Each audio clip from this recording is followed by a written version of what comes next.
சுருக்கெழுத்து தமிழ் உயர்வேகம் நிமிடத்திற்கு 180 வார்த்தைகள். Be ready for trial dictation for 2 minutes. 30 seconds left.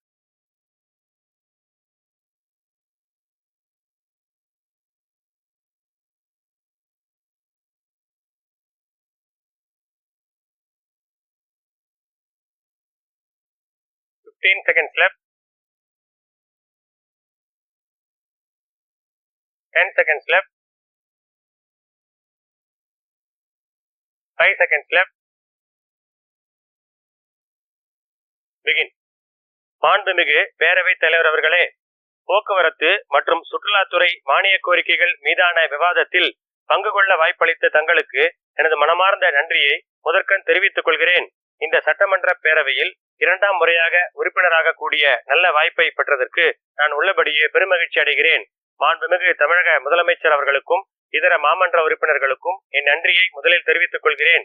நமது நாடு சுதந்திரம் அடைந்தது முதல் பொது போக்குவரத்து படிப்படியாக தேசியமயமாக்கப்பட்டு மக்களுக்கு சிறந்த சேவை அளிக்கப்பட்டு வருவதை முதற்கண் நான் பாராட்ட கடமைப்பட்டுள்ளேன். இதன் காரணமாகத்தான் மாணவர்கள், மூத்த குடிமக்கள் மற்றும் பெண்களுக்கு நமது நகர பேருந்துகளில் இலவச பயண வசதி போன்றவற்றை அளிக்க முடிகின்றது. நம் போக்குவரத்து கழக தொழிலாளர்கள் இரவு பகல் பாராமல் உழைக்கிறார்கள். அதன் காரணமாக இந்தியாவின் தலைசிறந்த அரசு போக்குவரத்து நிறுவனங்களாக நமது கழகங்கள் உள்ளன என்று சொன்னால் அது மிகையாகாது. அத்தகைய போக்குவரத்து தொழிலாளர்களின் கோரிக்கைகள் தொடர்பாக 1-2 கருத்துக்களை அரசின் கவனத்திற்கு கொண்டு வர விரும்புகின்றேன். போக்குவரத்து தொழிலாளர்களின் ஊதியம் குறித்த ஒப்பந்தம் முடிவடைந்து சுமார் 4 ஆண்டுகள் ஆகிவிட்டன. எனவே அவர்களின் நிலையை கனிவுடன் பரிசீலித்து விரைவில் பேச்சுவார்த்தை நடத்தி ஒப்பந்தத்தை புதுப்பிக்க வேண்டும் என்று அரசை கேட்டுக்கொள்ள ஆசைப்படுகிறேன். அடுத்தபடியாக அவர்களது ஈட்டிய விடுப்பு கணக்குக்கு பணப்பயன் இதுவரை வழங்கப்படாமல் உள்ளது. மேலும் சுமார் 30 ஆண்டு காலம் பணியாற்றி ஓய்வு பெற்றவர்களுக்கு இன்னும் குறைந்த அளவே அகவிலைப்படி வழங்கப்படுகிறது. கடந்த சில ஆண்டுகளில் விலைவாசி பல மடங்கு உயர்ந்துள்ளது. எனவே அரசு ஊழியர்களுக்கு இணையாக அவர்களுக்கும் அகவிலைப்படி உயர்த்தப்பட வேண்டும் என கேட்டுக்கொள்ள ஆசைப்படுகிறேன். அடுத்ததாக வயது முதிர்ந்த பேருந்துகள் நம்மிடம் அதிக அளவு உள்ளன. அவை பல நேரங்களில், குறிப்பாக மழைக்காலங்களில் ஆங்காங்கே பழுதுபட்டு சாலையில் நிற்கக்கூடிய நிலை உள்ளது என்பதை இந்த மாமன்றத்தின் கவனத்திற்கு கொண்டு வர ஆசைப்படுகிறேன். பயணம் செய்யும் போது பொதுமக்கள் இதனால் நடுவழியிலேயே இறக்கிவிடப்படும் நிலை உள்ளது என்பதை சுட்டிக்காட்ட கடமைப்பட்டுள்ளேன்.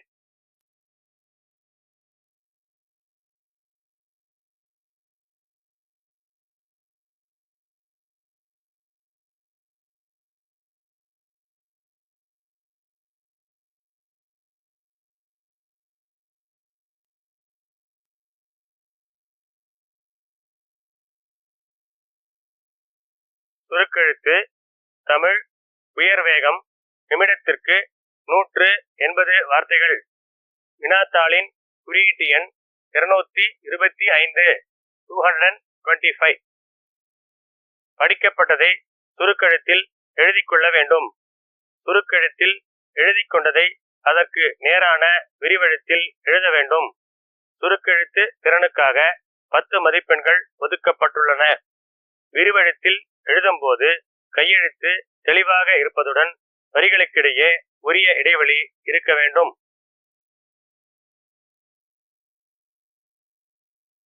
Be ready. 30 seconds left.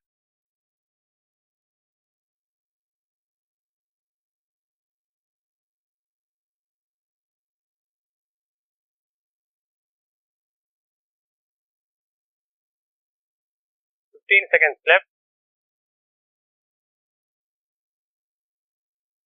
10 seconds left.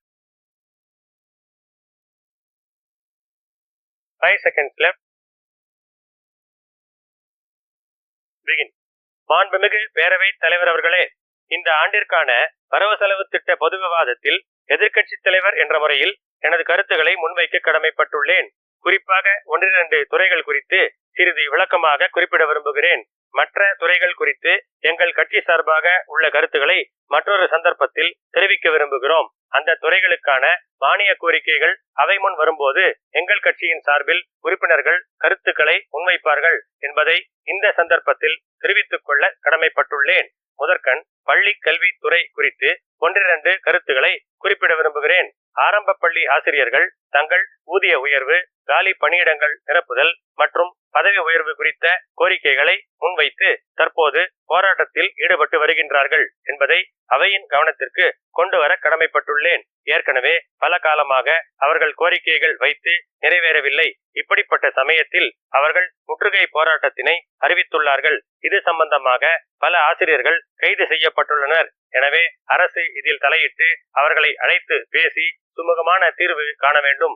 அதே நேரத்தில் கைது செய்யப்பட்டுள்ளோரை விடுவித்து ஆரம்ப பள்ளிகளில் கல்வி பணி நடக்க ஆவண செய்ய வேண்டும் என்று கேட்டுக்கொள்ள ஆசைப்படுகின்றேன். அடுத்தபடியாக உலக வெப்பமயம் காரணமாக தற்போது பல்வேறு பருவநிலை மாற்றங்கள் ஏற்பட்டு வருவதை நான் அரசின் கவனத்திற்கு கொண்டு வர கடமைப்பட்டுள்ளேன். கடந்த ஆண்டு வறட்சி காரணமாக நமக்கான தண்ணீரை நாம் பெற முடியவில்லை. எனினும் நமது அண்டை மாநிலத்தில் இப்போதுள்ள அதிக மழை காரணமாக மேட்டூர் அணை நிரம்பக்கூடிய நிலை ஏற்பட்டுள்ளது என்பதை சுட்டிக்காட்ட விரும்புகிறேன். ஆகவே பாசனத்திற்காக உடனே காவிரி நீரை திறந்து விட வேண்டும் என்று நான் அரசை கேட்டுக்கொள்ள கடமைப்பட்டுள்ளேன். அதே நேரத்தில் டெல்டா பகுதிகளில் கால்வாய் தூர்வாரும் பணி இயந்திரங்கள் மூலம் செய்யப்பட்டு வருகிறது. எனவே கால்வாய்களில் நீர் வரக்கூடிய தற்போதைய நிலையில் அந்த பணிகளை சிறிது காலம் நிறுத்தி வைத்து பாசனத்திற்கு தண்ணீர் வழங்க வேண்டும் என்று அன்போடு கேட்டுக்கொள்கின்றேன். மேலும் ஈரோடு மற்றும் சேலம் மாவட்ட விவசாயிகளின் கோரிக்கையை ஏற்று மேட்டூர் அணையின் கிழக்கு மற்றும் மேற்கு கால்வாய்களை திறந்துவிட வேண்டும் என்று வேண்டி விரும்பி கேட்டுக்கொள்கின்றேன். மருத்துவ கல்வி தொடர்பாக ஒரு கருத்தை மாமன்றத்தின் கவனத்திற்கு கொண்டு வர கடமைப்பட்டுள்ளேன். தற்போது மருத்துவத்தில் பட்ட மேற்படிப்பு படிக்கும் மாணவர்கள் படித்து முடித்தவுடன் 2 ஆண்டுகள் அரசு பணியில் இருப்பதாக அரசுடன் ஒப்பந்தம் செய்ய வேண்டியுள்ளது. அரசு பணி ஏற்காவிட்டால் ரூபாய் 40 லட்சம் பிணை செலுத்த வேண்டும் என ஒப்பந்தத்தில் உள்ளது. இதற்கு ஒப்புதல் அளித்தால் மட்டுமே பயிற்சி கால உதவி தொகை வழங்கப்படுகிறது. அரசு மருத்துவ கல்லூரிகளில் குறைந்த செலவில் சிறந்த கல்வி பெறுகின்ற அவர்கள் மாநிலத்திற்கு வெளியே பணிக்கு சென்று விடுகின்றனர். எனவே அரசு வழங்கிய பயிற்சி அரசு மருத்துவமனைகளுக்கு பயன்பட வேண்டும் என்ற நல்ல நோக்கத்தில் இந்த கட்டுப்பாடுகள் உள்ளன. எனினும் மருத்துவ மேற்படிப்பு மாணவர்களின் கடுமையான பணி சுமையை கருத்தில் கொண்டும் அவர்கள் பெரும்பாலும் நடுத்தர குடும்பத்தினர் என்பதாலும் பிணை தொகையினை சற்று குறைக்க வேண்டும் என்று மாண்புமிகு முதலமைச்சர் அவர்களை கேட்டுக்கொள்ள ஆசைப்படுகிறேன். அடுத்தபடியாக நகராட்சி நிர்வாக துறை குறித்து ஒரு கருத்தை அரசின் கவனத்திற்கு கொண்டு வர விரும்புகிறேன். கடந்த ஓரிரு வருடங்களாக தெரு நாய்களின் எண்ணிக்கை அதிகமாகி வருவதை வெளிப்படையாக காண முடிகிறது. முன்பு நகராட்சிகளின் சார்பில் தெரு நாய்கள் பிடித்து செல்லப்பட்டு கருத்தடை சிகிச்சைக்கு பிறகு அவை திரும்ப அனுப்பப்படும். இத்தகைய நடவடிக்கைகள் தற்போது கைவிடப்பட்டுள்ளதாக அறிகிறேன். கடந்த சில மாதங்களாக சென்னை மட்டுமல்லாது பிற நகரங்களிலும் சாலைகளில் நடந்து செல்வோரை தெருநாய்கள் கடிக்கக்கூடிய நிகழ்வுகளை பார்க்கின்றோம். குறிப்பாக குழந்தைகள் மற்றும் முதியோர்கள் இதில் அதிகமாக பாதிக்கப்பட்டு தொற்று நோய் பரவும் அபாயம் ஏற்படுகிறது என்பதை அரசின் கனிவான கவனத்திற்கு கொண்டு வருகின்றேன். நகர்ப்பகுதிகளில் கால்நடைகளை வளர்ப்போர் கவனக்குறைவால் அவற்றை சாலைகளில் அலைய விடுகின்றனர். இதன் காரணமாக போக்குவரத்து நெரிசலும் கால்நடைகள் தாக்கி பலர் காயப்படும் நேர்வுகளும் ஏற்படுகின்றன. எனவே இந்த 2 விஷயங்கள் குறித்து அரசு அக்கறை செலுத்த வேண்டுமென கேட்டுக்கொள்ள விரும்புகிறேன். இறுதியாக சட்டம் ஒழுங்கை பொறுத்தவரை கடந்த சில மாதங்களாக குற்ற எண்ணிக்கைகள் அதிகரித்துள்ளன என்பதை சொல்லிக் கொள்ள விரும்புகிறேன். அதிலும் குறிப்பாக கொலைகள் அடிக்கடி நடப்பதை பார்க்க முடிகிறது. இதில் ஈடுபடுகின்ற குற்றவாளிகள் பெரும்பாலும் இளைஞர்கள் என்பதை சுட்டிக்காட்ட விரும்புகிறேன். இது சம்பந்தமாக மற்றொரு விஷயத்திலும் அரசு அக்கறை செலுத்த வேண்டும் என்று கேட்டுக்கொள்கின்றேன். கடந்த சில வருடங்களாக வேலை வாய்ப்பற்ற இளைஞர்கள் போதை பழக்கத்திற்கு அடிமையாகி குற்றச்சம்பவங்களில் ஈடுபடுகின்றனர். எனவே குற்றங்களை குறைக்க வழிவகை செய்ய வேண்டும் என்று கேட்டுக்கொள்ள ஆசைப்படுகிறேன். அதே நேரத்தில் போதைப் பொருள்களை அறவே ஒழிக்க நடவடிக்கை எடுக்க வேண்டும் என்றும் நான் அரசை வேண்டி விரும்பி கேட்டுக்கொள்கிறேன். குற்றங்களுக்கு உடனே தண்டனை பெற்றுத்தர ஏதுவாக நீதிமன்றங்களின் எண்ணிக்கையையும் அதற்கேற்றவாறு உயர்த்த வேண்டும் என கேட்டுக்கொள்கின்றேன். உடனுக்குடன் தண்டனை கிடைத்தால்தான் குற்றச் செயல்கள் குறையும் என்று குறிப்பிட விரும்புகிறேன். மாண்புமிகு பேரவை தலைவர் அவர்களே, வரவு செலவு திட்ட பொது விவாதத்தில் இந்த அளவு பேச வாய்ப்பளித்ததற்கு நன்றி கூறி இத்துடன் உரையை நிறைவு செய்கிறேன். வணக்கம்.